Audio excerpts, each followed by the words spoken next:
경기도 광명시에 사는 한 장로님이 목욕탕을 개업했답니다. 개업 예배를 드릴 때 목사님 오셔서 신신당부하기를 주일 성수를 잘해야 복을 받는다 하는 말씀을 전했기 때문에 믿음 좋은 장로님이 아하 그렇구나, 주일 성수를 해야 되겠구나 생각을 하고 주일날은 어떤 일이 있어도 문을 닫았다는 겁니다. 여러분 아시다시피 목욕탕이라고 하는 것은 주말에 또 휴일에 잘 되는 법입니다. 사람이 쉬는 날 목욕탕 가죠. 근데 평소에는 문 열었다가 주일은 문을 꼭 닫게 되니까 수입이 적습니다. 사람들이 별로 오지 않습니다. 그러니까 나중에 이것저것 다 떼고 나서 수도세를 내는데 수도세 내기도 참 버거울 정도로 힘들었답니다. 그래서 어떻게 할까 생각을 하다가 지하수를 파기로 생각을 하고 지하수를 파들어 가는데 150m 정도 파게 되니까 물이 막 솟아오르게 되는데 물을 벗어보니까 이게 꾸정물입니다. 거기에다가 역한 냄새가 나는데 계란 삶은 냄새가 굉장히 진하게 풍겨옵니다. 이상하다. 이걸 바라보고 있다가 장로님 마음이 낙심이 됐어요. 근데 한참 있다가 이곳저곳 수습해서 알아보니까 그거 심상치 않은 거라고. 아무리 생각해도 유황온천 같은데 한 번 더 자세히 조사를 해보라고. 그 조사해 보니까 이게 유황온천이더래요. 도심지 한복판에 유황온천이 그냥 솟아난 겁니다. 그러니까 손님들이 입소문을 내가지고 많은 손님들이 그 장로님 목욕탕에 몰려들게 되고 장로님 부자가 된 거죠. 그리고 가장 많은 건축원금을 드릴 수 있을 정도로 하나님께서 복을 주셨다. 이렇게 이제 간증을 하게 되는데, 여러분, 주일은 장사하면 손해를 본다. 이 사실을 알고도 믿음으로 망해도 좋다까지 그러고 믿음으로 하나님께 나가게 될 때 하나님께서 놀라운 기적을 일으켜 주었던 거지요. 우리가 하나님 말씀을 그대로 준행해 나간다고 하는 것, 하나님 말씀을 청종한다고 하는 것, 이게 복받는 비결이라고 하나님께서 우리에게 약속해 줍니다. 한번 하나님 말씀대로 살아보시기 바랍니다. 그리고 주일을 내가 성수하는 것, 하나님 말씀을 내가 지키는 것, 이거 내가 지키다가 이 말씀대로 내가 살다가 망해도 좋다 생각을 하고 한번 그런 믿음으로 배짱 좋게 한번 나가보시기 바랍니다. 믿음은 모험인 것 같아요. 하나님께서 분명히 함께 해주시고 산업도 지켜주시고 놀라운 신앙적 체험도 하게 될 줄로 그렇게 믿습니다. 레위기 23장에 보니까 여호와의 7절기를 말씀합니다. 그러면서 가장 먼저 이제 주시는 말씀이 뭐냐면 안식일이라고 하는 말씀, 안식일. 근데 안식일을 지켜야 된다는 말씀입니다. 근데 보세요, 여러분. 가장 먼저 안식일을 지키라고 말씀하면서 엿새 동안에 힘써 일하고 일회째 되는 날은 안식일을 지킬 수 있도록 해라. 그런데 안식일은 매 주마다 돌아옵니다. 그러니까 일회 가운데 하루가 바로 안식일, 일회째 되는 날이 바로 이제 안식일이기 때문에 일주일에 한 번씩 돌아오죠. 또 게다가 이 안식일에는 성회로 지키고 그리고 어떤 일도 하지 마라. 바로 그렇게 규정을 정해줬습니다. 이게 이스라엘 백성들이 지켜야 될 그런 그 법칙이었던 걸 보게 됩니다. 어떤 일도 하지 마라. 반드시 이날은 성회를 지키라. 그래서 여러분 이 안식일을 잘 지키다 보면 나중에 하나님 여호와께서 이스라엘 백성들에게 제정해 준 3가지 감사절기를 지킬 수가 있습니다. 특별히 시내산에서 하나님께서 이스라엘 백성들에게 너희는 이 절기를 지켜라. 3가지 감사절기죠. 유월절, 오순절, 장막절. 유월절, 맥추절, 장막절 이런 절기인데, 자, 이 3가지 절기를 갖다 잘 지키라. 근데 여러분 맥추절을 지키라고 말씀해 주고 있습니다. 맥추절을 지켜야 될 중요한 이유가 오늘 본문에 3가지로 나타나 있는데 이 말씀을 듣는 가운데 저와 여러분 마음속에 크신 은혜가 임하게 되는 복된 시간 될 수 있기를 주의 이름으로 부탁을 드립니다. 먼저는 여러분 맥주절에는 어떤 절기냐면 사랑의 은혜를 받아야 되는 절기예요. 원래 성경에 보니까 초실절이라고 하는 게 있습니다. 이 초실절이라고 하는 것은 해마다 6월절이 돌아오게 되는데 유대력으로, 그러니까 종교력이죠. 종교력으로 정월 14일 이때가 되게 되면 6월절을 지키라. 근데 6월절이라고 하는 절기를 지킬 때에 6월절이 딱 되고 난 다음에 보니까 다음 날부터는 무교절입니다. 한 주간 동안. 근데 그 중에 안식일이 있습니다. 안식일 다음 날이 초실절입니다. 자, 초실절이 되게 되면은 이때 유대인들은 반드시 하나님께 처음 익은 곡식을 갖다 드려야 되는데 어떻게 처음 익은 곡식을 드릴까 하고 보니까 자, 이스라엘 그 나라에서 가장 따뜻하고 농사가 잘 된 곳이 어딘가 하고 보니까 우리 같으면은 제주도 아니겠어요? 가장 따뜻한 곳이. 근데 이스라엘 나라는 제주도보다는 오히려 북쪽에 있는 따뜻한 장소 갈릴리 지역으로 갑니다. 갈릴리 북쪽에 있는 호수 북쪽이죠. 고라신이라고 하는 지역인데 거기는 바로 현무암 토지입니다. 이 땅이 검은 색깔입니다. 태양이 딱 내리쬐게 되면은 태양빛을 잘 흡수를 해서 곡식들이 빨리 자라게 되고 땅이 비옥하고, 그래서 거기에서 곡식 한 단을 딱 베가지고 이걸 예루살렘에 가져오게 되면은 제사장이 그 곡식을 받아가지고 이것을 하나님 앞에 드리게 될 때, 여러분 초실절이니까 초실이라고 하는 것은 처음 조자에다가 열매 실자입니다. 처음 익은 열매를 하나님 여호와께 드리는 겁니다. 근데 그냥 드리는 게 아닙니다. 이걸 드릴 때 보니까 흔들어서 드려라. 흔들어 드린다는 건 요제입니다. 어떻게 흔드냐면은 자, 좌우로 흔드는 거예요. 왼쪽에 흔들고 오른쪽 흔들고. 그러니까 옆으로 흔드는 거예요. 옆으로 흔들어서 하나님 앞에 이렇게 드리는 겁니다. 그래서 이걸 가리켜서 뭐라고 하냐면은 요제를 드리라. 처음 익은 열매이기 때문에 초실절입니다. 이 초실절이 지나고 난 다음에 한 50일 정도가 지나게 되면은 이때가 이제 뭐라고 하냐면 일곱일에, 그러니까 77절이라고 그래요. 일곱일에 77절. 그럼 77은 49일입니다. 그 다음 날은 50일째가 되기 때문에 오순절이라고 그러는데, 자, 오순이라고 하는 말은 뭐냐면 5오자를 씁니다. 그 다음에 10순자를 씁니다. 자, 5개가 10번 지나간다. 그러면 바로 50일이죠. 50일째 된 날은 오순절을 지켜라. 오순절을 지키고 이날은 바로 맥주절이라고 말합니다. 맥주절. 반드시 날 맥주를 지켜야 되는데, 이때는 이제 어떤 걸 드리냐면은 보리는 하나님께 드렸지 않습니까? 그리고 보리는 수확이 끝났습니다. 이제 지금부터는 밀수확이 시작이 됩니다. 그러니까 보리보다 밀이 늦습니다.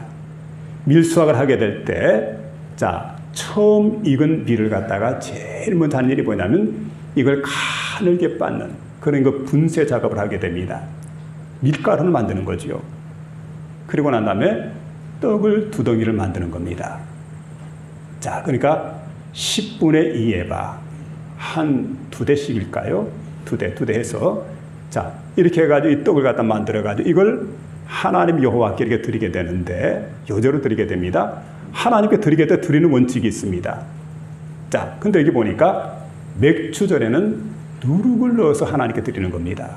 이상하지 않습니까? 다른 절기 때에, 다른 제사 때 보게 되면 절대로 하나님 앞에 소제를 드릴 때는 누룩이 들어가지 않습니다. 근데 맥주절은 누룩이 들어갑니다. 근데 여러분, 예수님께서 이렇게 말씀했습니다. 천국은 마치 가루 소말 속에 여인들이 집어넣은 누룩과 같으니, 가루 소말 속에 집어넣어서 가루 전체가 부풀어집니다. 바로 이건 천국의 원리죠. 하나님 나라의 원리입니다. 그래서 여러분, 이때 이제 드디어 하나님의 교회가 탄생하게 되는, 잘 생각해 보시기 바랍니다. 6월절은 예수님의 십자가 사건과 관련이 있습니다. 초막절은 예수님의 부활과 관련이 있습니다. 그리고 맥주절은 성령 강림절인데, 성령 강림절 통해서 여러분 교회가 탄생하게 됩니다. 그런데 여러분, 이때 하나님께서 중요한 법칙을 갖다가 우리에게, 이스라엘 백성들에게 허락해 줬는데, 그게 뭐냐면 이런 얘기입니다. 맥주절 됐을 때 추수를 하는데, 추수할 때는 아무렇게나 출사하지 마라. 반드시 원칙이 있는데 반 모퉁이는 곡식을 남겨두어라. 또 그뿐만 아니라 곡식을 빼다가 곡식 나달에 떨어지면 절대 그거 줍지 마라. 여러분 왜 그랬을까요? 사회적인 약자를 배려하는 겁니다. 가난한 자가 있습니다. 이방 사람들, 거류민들이죠. 그 땅에 살고 있는 그들이 먹고 살 수 있도록 그들에게 배려해 주어라. 그러니까 여러분 그 사람들은 바로 하나님 은혜 가운데 자신들이 농사를 짓지 않았지만 참 고마운 일이죠. 들판에 나가 보니까 들판에 곡식이 떨어져 있습니다. 남겨놓은 곡식이 있습니다. 이걸 베어다가 먹고 살게 됩니다. 그런 사회적 약자에 대한 그 배려가 있었는데 여러분 잘 아시는 대로 이제 그 프랑스라고 하는 지역에도 하나님 복음이 증거가 됩니다. 자, 그러면서 1857년도 이때 여러분 잘 아는 장 프랑스와 밀레, 이분이 화가 아닙니까? 이분이 활약했던 그런 시기인데 여러 가지 그림을 많이 그렸지만 그 명화 가운데 이삭 줍는 여인들이 있습니다.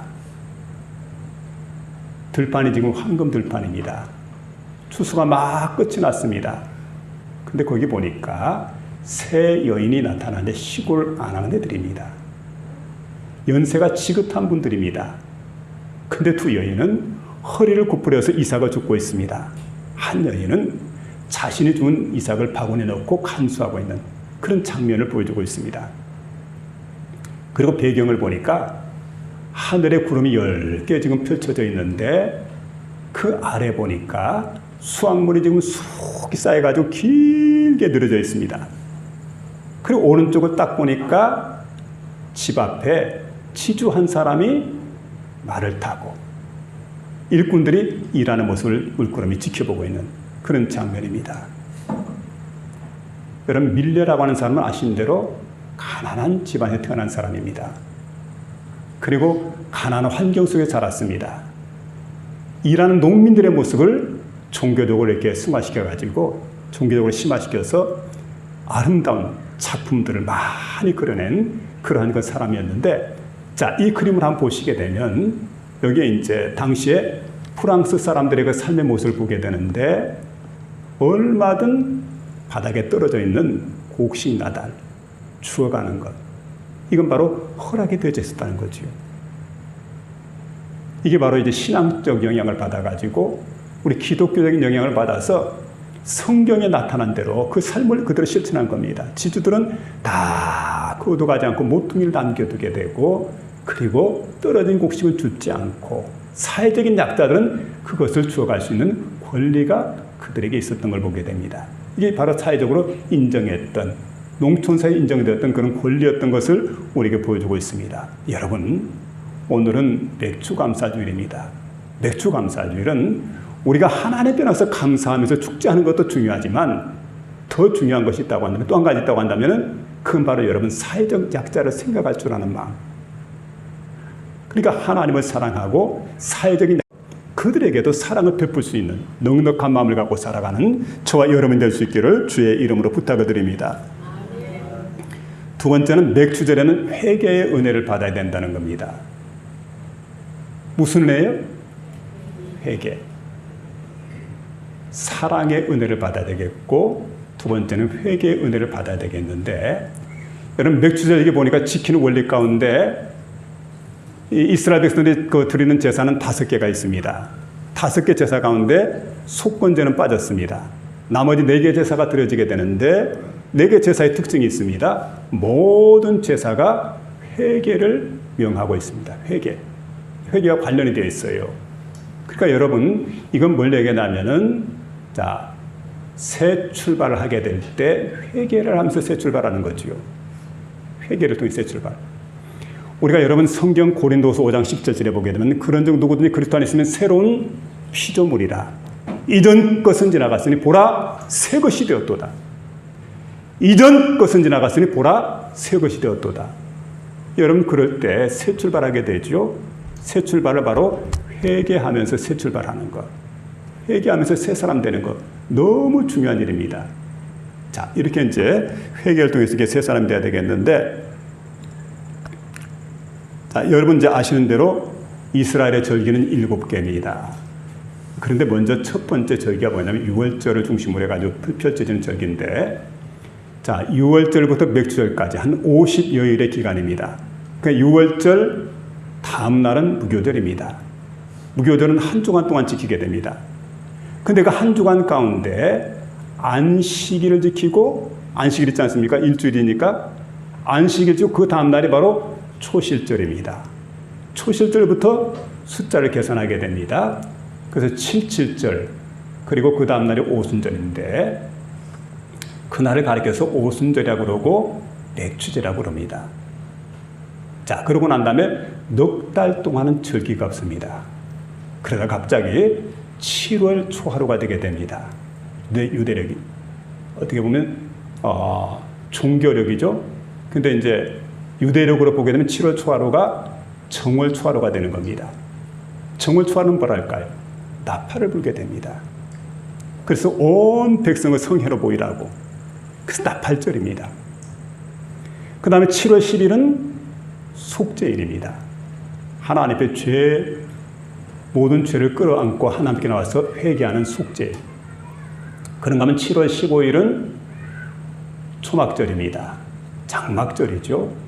그러니까 나팔절, 속죄일, 초막절이 15일 간격으로 쫙 이어지게 됩니다.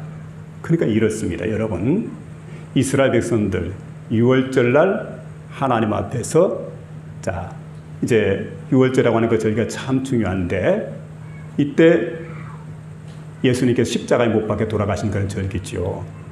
그런가 하면 초막절날 예수님께서 부활하십니다. 그리고 수장절날은 예수님께서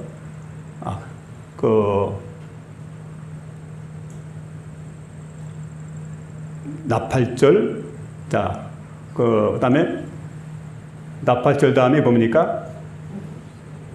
속죄일, 그리고 초막절 이렇게 되죠.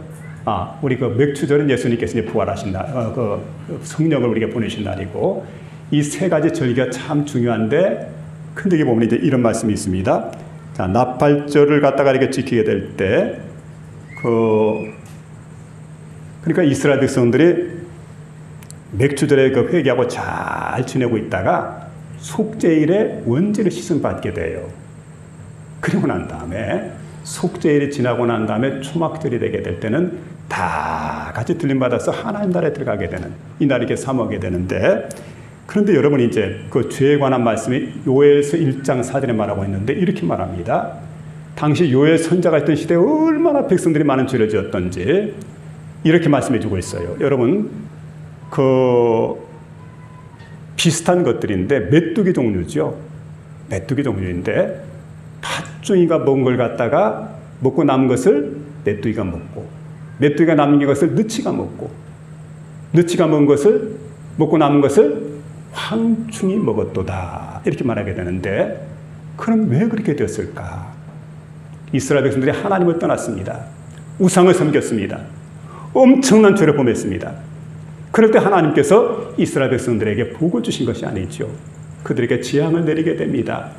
그리고 그들을 심판하시게 됩니다. 그런데 하나님이 이스라엘 백성들을 심판하시게 될 때 죽으라고 심판하는 게 아닙니다. 그래서 하나님은 이스라엘 백성들에게 살 수 있는 길을 열어줄 때 요엘 선자를 보내게 됩니다. 그리고 그들에게 말씀을 선포하게 하죠. 그 말씀이 뭐냐면, 자, 이스라엘 백성들에게 금식해라. 그리고 성회로 모이라. 그리고 하나님께 잘못을 고하고 부르짖어 기도하라고. 불쌍히 여겨달라고 부르짖어 기도하라고. 그렇게 말씀해 주게 됩니다. 여러분, 그러면 어떻게 됩니까? 우리가 하나님께서 정말 원하시는 것은 죽으라고 매를 때리는 게 아니에요. 우리를 사랑하시기 때문에 매를 들어서 우리를 다스릴 때가 있습니다. 그럴 때 우리는 하나님께 반항하는 게 아니죠. 잘못을 깨닫고 회개하고 하나님께 돌아가는 게 중요합니다. 하나님, 내 잘못입니다. 하나님, 내가 잘못 살았어요. 하나님, 용서해 주기를 원합니다. 그리고 깨닫고 회개하고 하나님께 이렇게 돌아가게 됩니다.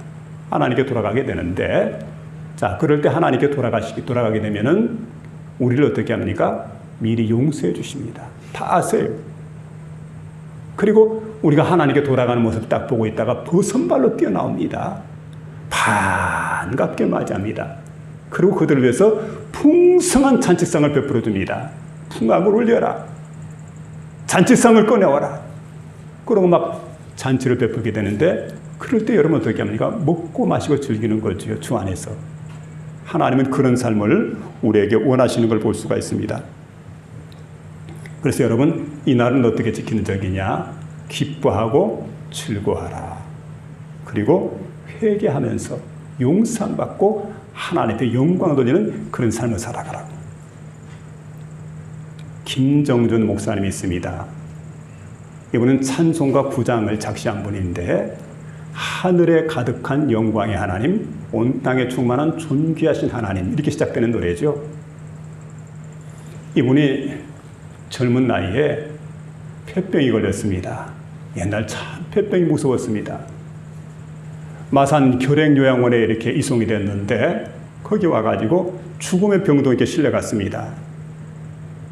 그때 의사 선생님이 진단해 보니까 3개월밖에 살 수가 없다. 시한부 인생을 선고하게 됩니다. 그래서 그때 그 소리를 듣고 그가 이제 돌아와가지고 방 안에서 시를 쓰게 됩니다. 내가 죽거든 하는 시입니다. 거기 보면 이렇게 이제 시가 시작이 돼요. 내가 죽거든 그대들은 이 노래를 불러줘. 그 노래가 뭐냐면 찬송가입니다. 저 좋은 낙원 이러니 내 기쁨 한량없도다. 이런 찬송가지요. 그러고 난 다음에 내 묘비에는 임마누엘이라는 묘명을 좀 새겨달라고. 그리고 성경은 그날 요한계시록 20장 1절에서 22장 끝절까지 읽어달라고. 이것들을 증거하시니가 이르시되 내가 진실로 속히 오리라 하거늘 아멘 주 예수여 오시옵소서 하고 성경이 끝이 나게 되는데, 그 부분까지 좀 읽어달라 이렇게 부탁을 하면서 이런 얘기를 합니다. 내가 죽는 날에는 비가 내려도 괜찮다. 왜냐하면 그 비는 내가 죽음에 대한 슬픔 때문에 흘리는 슬픔의 눈물이 아니라 내 모든 죄를 갖다 씻음받고 그리스도 예수의 십자가 볼로 씻음받고 그때 흘리는 감격적인 눈물이기 때문이다. 내가 죽는 날에는 바람이 불어도 좋소. 왜냐하면 세상의 모든 시름을 다 날려버리고 하늘 가는 밝은 길, 그 길을 하나님께서 예비해 주셨기 때문이다. 그는 그렇게 노래를 하고 있습니다. 그러면서 자신의 생을 계산해 보니까 3개월 남았다. 그래서 3개월 남은 시간들을 생각하면서 자신의 인생을 살아오는 것을 돌이켜보면서요, 그때 노트를 꺼내가지고 자신의 잘못들을 쭉 기록을 해보는데 회개하는 마음으로. 너무 지은 죄가 많아요. 이걸 어떡하나 생각을 하다가 남은 생에는 하나님께 충성하며 살자. 하나님 좀 기뻐하시는 삶을 살아야 되겠다 생각을 하고는 그는 생각을 합니다. 자, 내가 어떻게 하면 하나님 기쁘게 할까? 어떻게 하면 내가 하나님 마음에 합하게 살아갈까? 그래서 여러분 생사가 지금 어떻게 보면 그 굉장히 지금 어려운 순간 아닙니까? 생사의 기로서는 그런 순간인데 이 순간 그가 했던 일이 뭐냐면 변기 청소를 하게 됩니다. 환자들 변기 청소. 그리고 각혈하는 환자들인데 그들의 치닥거리를 하게 됩니다. 그리고 약수발을 들게 됩니다. 봉사를 하게 되죠. 환자들을 위로하게 됩니다. 환자들을 기도해 줍니다. 환자들에게 복음을 전해줍니다. 그리고 환자들이 세상을 떠나게 될 때 장례를 치르는 그 일도 함께 하게 됩니다. 의사는 말합니다. 절대로 당신은 안정을 취해야 된다. 절대 이렇게 움직이면 안 된다고 얘기했는데 그냥 시간 나는 대로 가서 이렇게 봉사하는 거예요. 그러니까 의사 선생님의 명령을 20번이나 어겼다는 겁니다. 그런데 이분의 고백이 그래요. 자신이 하나님 앞에 죄를 내놓고 회개하고 제사함 받고 나서 생각해 보니까 마음속에 봉사하고 싶은 생각이 들더라는 거예요. 봉사하지 않고는 견딜 수가 없어요. 그래서 봉사해야 되겠구나 생각으로 봉사를 했더니 그 마음속에 하나님 기쁨을 주시는데 얼마나 마음이 기쁜지 여러분 그 기쁨으로 인해서 결국은 모든 결핵균이 떠나게 되지요. 그 하나님 은혜 가운데 고침받았어요. 깨끗이 고침받고 이분이 그 병원에서 당당하게 퇴원하게 될 때 그때 무려 이분이 하는 얘기가 시편 1편부터 150편까지 나와 있는 모든 시편을 암송할 수 있었다. 그리고 그때부터 그는 경건하게 살아갑니다. 삶을 아무렇게 살지 않죠. 하나님 은혜 가운데 고침받았기 때문에 그는 하나님 앞에서 이렇게 여러분 남은 생애를 갖다가 아주 경건되게 살아가는 철저한 회개라고 하는 것은 이처럼 그의 삶을 변화시켰습니다. 여러분 그래서 맥주절에는 회개의 은혜를 우리가 사모해야 됩니다. 우리 모두가 회개의 은혜를 사모하고 회개해서 새 사람 되어지는 복된 신명 될 수 있기를 주의 이름으로 부탁을 드립니다. 세 번째는 맥주절에는 감사의 은혜를 받아야 된다는 거죠. 자, 이스라엘 절기는 3대 절기 가운데 보게 되면 유월절, 오순절, 장막절. 유월절 맥주절이라고도 그러죠. 오순절은. 그런데 여러분 유월절은 8일입니다. 장막절도 8일입니다. 근데 오순절, 바로 맥주절은 하루만 지키라고 말합니다. 왜 그러냐면 이때는 농번기 때입니다. 가장 바쁘게 일할 때입니다. 그럴 때는 옛날 어머니들 하는 얘기가 바쁠 때 농번기철에는 부지깽이도 일어나서 일해야 된다. 그렇게 바쁜 철이기 때문에 여러분 이제 하나님께서 우리 인간을 충분히 배려한 거죠. 바쁘지. 그러니까 이날은 너희들 일해야 되니까 하루만 지켜라. 충분히 배려해줘요. 그래서 하나님께서 우리를 성전에 모여서 하나님께 나와라. 성전에 나와서 그때 하는 일이 뭡니까? 하나님께 예배를 드리고 은혜를 받게 되고 그리고 난 다음에 여러분 축제를 하는 거죠. 감사하고 예배하고 축제하고 이게 바로 맥주절에 하는 일이에요. 근데 여러분 감사는 보증수표와 같아요. 그래서 지금 현금이 없어도 감사하면 감사의 선물이 미래에 다가온다는 사실입니다. 탈무드에도 보니까 이런 말이 있습니다. 자, 세상에 가장 지혜로운 사람은 누구에게나 배우는 사람이라는 겁니다. 누구에게는 배운다. 그리고 세상에 가장 강한 사람은 누구냐? 자신과 싸움에서 이긴 사람이 가장 강한 사람이다. 세상에 가장 행복한 사람은 어떤 사람이냐? 이 모습 이대로 감사하는 사람. 가장 행복한 사람. 이 모습 이대로, 내게 주어진 모습 이대로 내가 감사할 수 있다고 하는 가장 행복한 사람이다. 여러분 그런 사람 될 수 있기를 주의 이름으로 부탁을 드립니다. 그러니까 여러분 행복이라고 하는 것은 소유의 정비라는 것이 아니고 감사에 정비례한다는 겁니다. 감사가 없는 마음은 지옥 같은 마음이죠. 감사가 없는 가정은 메마른 광야와 같은 그런 가정입니다. 감사가 중요해요. 아무리 지식과 명예와 권세가 있고 아무리 많은 부를 가졌다 할지라도 감사가 없다고 하는 이 사람 삶은 풍성할 수가 없어요. 절대 풍성해질 수가 없다는 얘기입니다. 감사는 풍요로운 삶의 재료이며 인생의 성공을 이끄는 에너지입니다. 그리고 행복의 원료가 됩니다. 여러분 그래서 감사하며 살아갈 수 있기를 부탁을 드립니다. 일본의 내셔널 기업의 창업주가 마쓰시다 고노스케라고 하는 사람인데 이분이 집안이 몰락해가지고 초등학교 4학년 때 학교를 그만두게 되고 산업 일선에 뛰어들게 됩니다. 그러니까 온몸으로 쓰라린 고통들 다 체험을 하게 되는데 그러면서 그가 여러분 무려 일본의 570개 기업 그리고 사원들만 13만 명이나 되는 그 많은 사람을 거스리는 그룹 총수가 되게 됩니다. 내셔널 그룹의 총수가 되죠. 주변 사람들이 묻습니다. 당신은 어떻게 성공을 했습니까? 비결이 뭡니까? 세 가지를 말하게 됩니다. 내가 성공한 비결 세 가지입니다. 첫째는 허약입니다. 둘째는 가난입니다. 셋째는 무식입니다. 이거 세 가지가 있었기 때문에 난 성공할 수가 있었는데 이 세 가지를 내가 어떻게 받아들였느냐? 원망 불평하지 않고 감사함으로 이것 세 가지를 내가 받아들였다.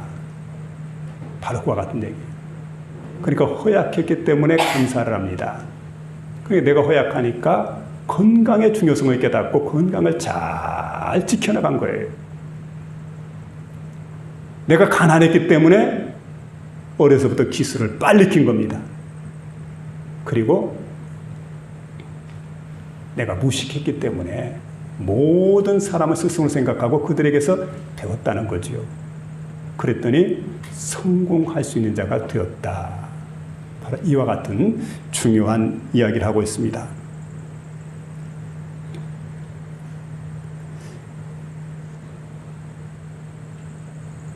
사람은 누구나 약점이 있는 것 같습니다. 누구나 다 부족합니다. 그리고 우리가 사람을 가만히 보게 되면 약점, 부족함뿐만 아니라 모든 조건을 갖춘 사람이 세상에 없더라고요. 근데 약점과 부족함이 있는데 그걸 잘 받아들이지 않고 원망하고 불평하는 사람들은 절대로 이런 사람들은 성장할 수가 없는 거예요. 약점과 부족함이 있다고 하지만은 그러나 그것을 하나님께 맡기고 하나님을 의지하고 나가게 될 때 이런 사람이 성장할 수가 있습니다. 약점과 부족함이 있지만 감사함에 나가게 될 때 이것이 바로 축복의 씨앗이 되는 겁니다. 그래서 언제든 약점, 부족함이 있지만은 감사함에 나가게 되는 저와 여러분이 다 될 수 있기를 부탁을 드립니다. 감사는 마치 여러분 그 풍차 발전소와 같다고 그래요. 풍차라고 하는 거 이게 돌아갈 때 보면은 열심히 풍차가 돌아가는데 돌아가면은 많은 에너지 소비가 있겠지만 에너지가 생산이 됩니다. 감사가 그래요. 자꾸 감사를 하다 보면 우리 안에 에너지가 생산이 되게 되는데 감사의 풍차를 돌리면 돌릴수록 기쁨이 충만하게 됩니다. 그리고 감사하면 언제나 생기가 솟아나요. 고통과 분노가 사라지게 됩니다. 우울증이 사라지게 되고 건강을 찾게 됩니다. 또 상처를 받들어 사랑하게 되고 또 부족함을 받아들이게 되고 지금 이 순간이 얼마나 소중한 순간인가를 깨닫게 되고 감사하게 될 때 무엇이든 나눠주고 싶고 평범한 일상도 은총으로 받아들이게 되고 감사는 삶의 기적을 일으키는 강력한 힘이 된다는 거죠. 그래서 여러분 현대인의 질병 가운데 하나가 뭐냐면 감사불감증이라는 거. 주감사주일입니다. 감사하는 절기입니다. 그래서 여러분 어떤 일이 있더라도 내가 감사를 마음속에서 회복하게 되는 그런 복된 심령들이 다 되었으면 좋겠습니다. 감사하면 하나님을 영화롭게 하고 하나님을 기쁘시게 하고 우리의 삶이 풍요해진다는 걸 꼭 깨달아서 이 시간 감사의 능력을 회복하는 저와 여러분 모두가 될 수 있기를 주의 이름으로 축원합니다.